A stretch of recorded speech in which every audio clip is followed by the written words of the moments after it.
Hey everyone, the mid 11 নতুন আরও একটা ভিডিওতে তোমাদের সকলকে ওয়েলকাম জানাই। তো আজকের ভিডিওটাতেও আমি ডিসকাস করব একটা রিক্রুটমেন্ট নোটিশ নিয়ে, যেটা দেখো বেরিয়েছে হচ্ছে তোমার ঝাড়গ্রাম থেকে।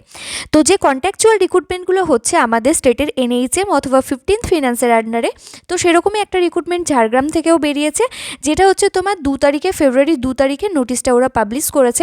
আর লেফট সাইডে মেমো নাম্বার দেওয়া আছে, এটা একটুখানি নোট ডাউন করে নিও, কারণ নেক্সট টাইম যখন হচ্ছে তোমার ওরা ডকুমেন্ট ভেরিফিকেশন বা হচ্ছে যে কোনো রিটেন এক্সামের জন্য ডাকবে, তো তখন তোমাদের মেমো নাম্বারটা ম্যাচ করার জন্য অনেক সময় লাগে। ঠিক আছে, তো ভিডিও শুরু করার আগে বলে রাখি যে চ্যানেলে যদি নতুন হয়ে থাকো অবশ্যই করে চ্যানেলটাকে সাবস্ক্রাইব করে রাখো। আর ভিডিওটা যদি ভালো লাগে তাহলে অবশ্যই একটা করে লাইক করো। তোমরা লাইক করছো না ভিডিওটা, তো ভিডিওটা লাইক করলে কি বলো তো, আমিও একটু মোটিভেট হই নতুন নতুন ভিডিও বানানোর জন্য, আর ইউটিউবের কাছেও একটা ইমপ্রেশন যায়, যার জন্য ভিডিওটা আরও বেশি মানুষের কাছে তুলে ধরে। ওকে, তো এটাই বলবো। আর হচ্ছে যে একটা করে শেয়ার করে দিও পারলে। তো চলো ভিডিওটা কী আছে সেটা দেখা যাক। তো প্রথমেই হচ্ছে নেম অফ দ্য পোস্ট কী আছে সেটা আমি একটা করে বলছি। কমিউনিটি হেলথ অ্যাসিস্ট্যান্ট আরবান, এখানে একটাই ভ্যাকেন্সি আছে, যেটা OBC এর জন্য রিজার্ভ আছে। এখানে এজ লিমিট আছে 21 থেকে 40 বছর। আর যে প্রোগ্রাম হেড সেটা হচ্ছে NUHM, অর্থাৎ NUHM এর আন্ডারে এই রিক্রুটমেন্টটা হচ্ছে। এখানে আছে 13,000 টাকা পার মান্থ স্যালারি, তার সাথে ইনক্রিমেন্ট অ্যাভেলেবেল আছে, যেরকম অ্যাজ পার NHM এর গাইডলাইন আছে সেরকম। আর এখানে মোড অফ সিলেকশন দেওয়া আছে, দেখো এখানে percentage of marks obtain in ANM আর GNM এক্সামিনেশনে যা মার্কস পেয়েছে, তো সেটার সাথে প্রপোর্শনালি মার্কিং একটা ওরা করে সিলেকশন প্রসেসটা করবে।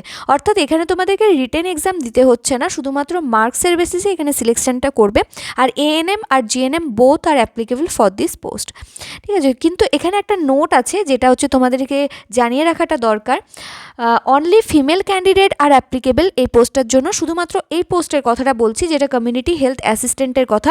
অ্যান্ড পার্মানেন্ট রেসিডেন্ট হতে হবে অবশ্যই ঝাড়গ্রাম ডিস্ট্রিক্টের। ঠিক আছে, তো এই পোস্টটার জন্য দুটো ক্লজ এখানে আছে, যেটা একটা হচ্ছে যে ফিমেল ক্যান্ডিডেটরাই অ্যাপ্লাই করতে পারবে, আর সেকেন্ড হচ্ছে অবশ্যই সেই ক্যান্ডিডেটকে ঝাড়গ্রামের পার্মানেন্ট বাসিন্দা হতে হবে। তো এটা শুধুমাত্র এই পোস্টের জন্য। ঠিক আছে, তো এরপরে হচ্ছে তোমার মোড অফ সিলেকশন যেটা বললাম সেটা এখানে বলে দিয়েছে। অ্যাকাডেমিক স্কোরের ওপর 100 নাম্বারের টোটাল হচ্ছে যে তোমার মার্কসটা থাকবে, যেখানে তোমাদের ANM বা GNM এর যে ফাইনাল এক্সাম আছে সেখানে যে যত বেশি পার্সেন্টেজ মার্কস পেয়েছো, তো সেই অনুযায়ী এখানে যে শর্টলিস্টেড ক্যান্ডিডেটের যে লিস্ট বের করবে সেটা এখানে পাবলিশ হবে।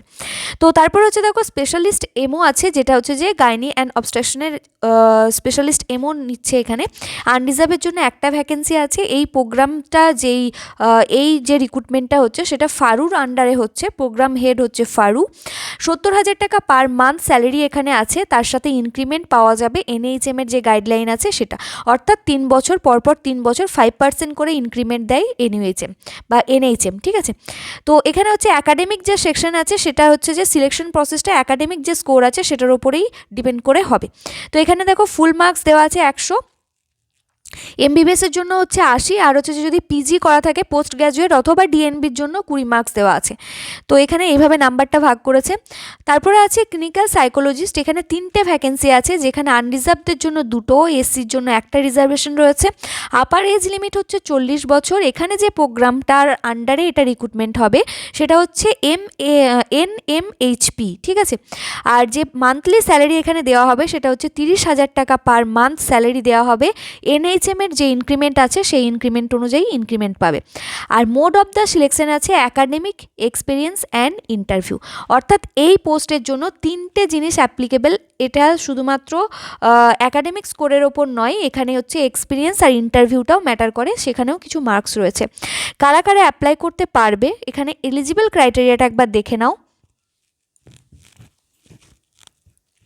এখানে হচ্ছে যদি তোমাদের ক্লিনিক্যাল সাইকোলজির কোনো ইনস্টিটিউট থেকে অ্যাপ্রুভাল অথবা হচ্ছে রিকগনাইজেশন হয়ে থাকে, কিসের বাই হচ্ছে রিহ্যাবিলিটেশন কাউন্সিল অফ ইন্ডিয়া, তার সাথে হচ্ছে যে under section 3 of the rehabilitation council of India act 1992, অর্থাৎ এটার আন্ডারে যদি কোনো জায়গা থেকে তোমরা ক্লিনিক্যাল সাইকোলজির কোর্স করে থাকো তাহলে হচ্ছে তোমরা এলিজিবল, অথবা হচ্ছে যে MPhil যদি করে থাকো, অথবা হচ্ছে graduate degree in post graduate degree in psychology, তাহলে হচ্ছে তারাও অ্যাপ্লিকেবল এই পোস্টটার জন্য।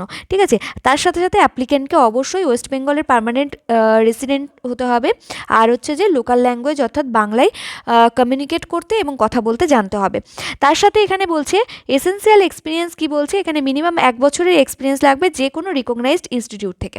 তো এটা হচ্ছে ব্যাপার। এবারে বাকি হচ্ছে যে নাম্বারের যে ভাগটা সেটা এখানে দেওয়া আছে। দেখো এখানে আছে এডুকেশনাল কোয়ালিফিকেশান, যেখানে 70 নাম্বার আছে, ওয়ার্কিং এক্সপিরিয়েন্স আছে 15, আর ইন্টারভিউয়ের জন্য এখানে 15 আছে। টোটাল হচ্ছে এখানে নাম্বারটা 100 নাম্বারটা এইভাবে ভাগ করেছে।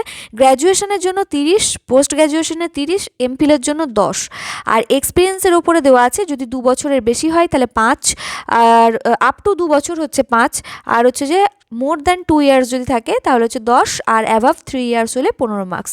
তো এটা হচ্ছে এক্সপিরিয়েন্সের উপর, আর ইন্টারভিউয়ের জন্য 15 নাম্বার আলাদা করে দেওয়া আছে। তারপরে দেখো আরও পোস্ট আছে, সেটা হচ্ছে মেডিকেল অফিসার মেডিসিনের জন্য, যেখানে আনরিজার্ভের জন্য একটাই পোস্ট আছে, এটা হচ্ছে 15 ফিনান্সের আন্ডারে নিয়োগ হবে। আর এখানে যে রেমুনারেশনটা দেওয়া আছে সেটা একটু স্ট্রাকচারটা আলাদা। এখানে 3000 টাকা পার ডে স্যালারি দেবে, আর হচ্ছে যে সপ্তাহে 3 দিন ডিউটি করতে হবে। এখানে মোড অফ যে সিলেকশন আছে সেটা হচ্ছে অ্যাকাডেমিক স্কোরের উপর হবে। তারপরে দেখো আছে এখানে পেডিয়াট্রিশিয়ান আছে, যেটা পেডিয়াট্রিক্সের ওপর স্পেশালাইজেশন যদি কোনো মেডিকেল অফিসারের থেকে থাকে সেক্ষেত্রে সে অ্যাপ্লাই করতে পারবে। আনরিজার্ভের জন্য একটা ভ্যাকেন্সি রয়েছে, এজ লিমিট হচ্ছে আপার এজ দেওয়া আছে 62 ইয়ার্স, আর প্রোগ্রাম হেড হচ্ছে 15 ফিনান্স। তো 15 ফিনান্সের যেগুলোই আছে সেগুলো হচ্ছে রেমুনারেশন এইভাবে ফিক্সড করা আছে পার ডে হিসাবে। পার ডে এখানে 3000 টাকা করে দেওয়া হবে স্যালারি, আর সপ্তাহে 3 দিন করে ডিউটি করতে হবে। এখানে যেটা সিলেকশন প্রসেস আছে সেটা হচ্ছে যে একাডেমিক স্কোরের ওপরেই হবে। তারপরে দেখো এখানে আরও একটা নিচ্ছে 15 ফিনান্সের আন্ডারে গাইনি অ্যান্ড অবস্ট্রাকশনের, এখানে আরও একটা স্পেশালিস্ট এমও চাইছে।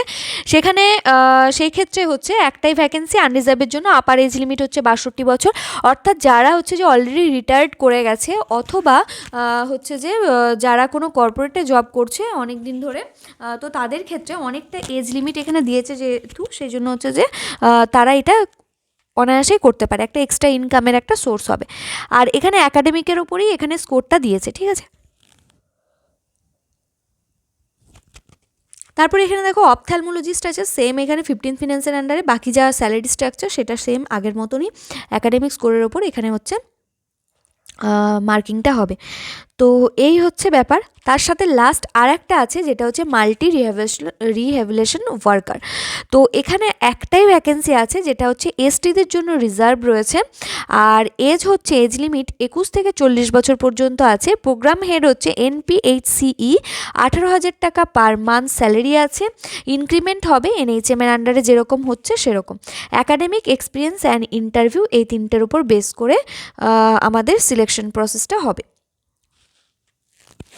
তো কোথায় কি নাম্বার আছে সেটা যদি ইন ডিটেলসে দেখতে চাও তাহলে হচ্ছে যে এখানে দেখে নিতে পারো, আর পিডিএফটা টেলিগ্রাম চ্যানেলে দিয়ে দেবো। টেলিগ্রামের লিঙ্ক আমার এই ভিডিও ডিসক্রিপশন বক্সে দেওয়া থাকবে, সেখান থেকে তোমরা চেক আউট করে নিও। আর যারা হচ্ছে অ্যাপ্লাই করতে চাইছো অনলাইনে, এটা অ্যাপ্লিকেশনটা হবে, এটা হচ্ছে হেলথের ওয়েবসাইটে গিয়ে তোমাদেরকে অ্যাপ্লাই করতে হবে, www.wbhealth.gov.in। এখানে গিয়ে রিক্রুটমেন্ট সেকশনে যাবে, সেখান থেকে তোমরা অনলাইন অ্যাপ্লিকেশনটা করতে পারবে। তো এটা হচ্ছে ব্যাপার। আর কি কি জিনিস আছে এখানে, কিছু ইম্পর্টেন্ট ডেট আছে সেটা একবার দেখে নাও। তো স্টার্টিং ডেট যেটা আছে ফর্ম ফিল আপে সেটা হচ্ছে 5ই ফেব্রুয়ারি। লাস্ট ডেট হচ্ছে রেজিস্ট্রেশন অ্যান্ড পেমেন্টের জন্য আছে 17ই ফেব্রুয়ারি। আর final submission of the form হচ্ছে 18 তারিখের মধ্যে তোমাকে টোটালটা কমপ্লিট করতে হবে। স্টার্ট হয়ে গেছে অলরেডি 5ই ফেব্রুয়ারি থেকে 17ই ফেব্রুয়ারি পর্যন্ত রেজিস্ট্রেশন আর পেমেন্ট কমপ্লিট করার লাস্ট ডেট, আর ফাইনাল সাবমিশনের লাস্ট ডেট হচ্ছে 18 তারিখ পর্যন্ত। এখানে আর একটা জিনিস বলে দিই, no need to send hard copy অথবা print copy of the online registration by the post. অর্থাৎ এখানে অনলাইন রেজিস্ট্রেশন যে করার পর, ফর্ম ফিল আপটা করার পর একটা যে প্রিন্ট কপি একটা বেরোয় সেটা তোমাদেরকে সাবধানে রাখতে হবে, কারণ এই জিনিসটা তোমাদেরকে লাগবে যখন ডকুমেন্ট ভেরিফিকেশনের জন্য ডাকবে তখন, এবং সেটা হচ্ছে ম্যান্ডেটরি। তখন যদি এটা না দেখাতে পারো তাহলে তোমার ডকুমেন্ট ভেরিফিকেশন হবে না এবং তোমার যে ক্যান্ডিডেচার আছে সেটা নষ্ট হয়ে যাবে। কিন্তু এই যে ফর্মটা আছে সেটা তোমাদেরকে বাই পোস্টে পাঠানোর দরকার নেই, এটা এখন নিজের কাছে রাখবে। যখন ফার্দার যখন নোটিশ দেবে, আরও পরে যখন ডকুমেন্ট ভেরিফিকেশন বা রিটেন টেস্টে যে কোনো যখন নোটিশ দেবে তখন তোমাদেরকে ওইটা নিয়ে যেতে হবে, সাবমিট করতে হবে এবং দেখাতে হবে, ঠিক আছে। আর যেই জিনিসটা আছে সেটা হচ্ছে যে ফিজটা আছে সেটা একবার দেখে নাও। অ্যাপ্লিকেশন ফিজ হচ্ছে 100 টাকা ফর জেনারেল ক্যান্ডিডেট, আর হচ্ছে 50 টাকা ফর হচ্ছে রিজার্ভ ক্যান্ডিডেট, ঠিক আছে। আর অনলাইন মোডেই হবে। থ্রু হচ্ছে অনলাইন মোড হবে, আর যে হেলথের ওয়েবসাইট আছে সেখানে গিয়ে করতে পারবে। তো এটাই হচ্ছে এই গোটা ভিডিওটাতে ছিল, যেটা বলার সেটা বলে দিলাম। ভিডিওটা ভালো লাগলে অবশ্যই একটা করে লাইক করে যেও, আর হচ্ছে চ্যানেলে অবশ্যই সাবস্ক্রাইব করে যেও, একটা করে শেয়ার করে দিও। তো আজকের মতো এখানেই শেষ করছি ভিডিওটাকে, দেখা হবে নেক্সট ভিডিওয় নতুন কোনো ইম্পর্টেন্ট টপিক নিয়ে। ততক্ষণ সবাই ভালো থেকো, সুস্থ থেকো, টাটা।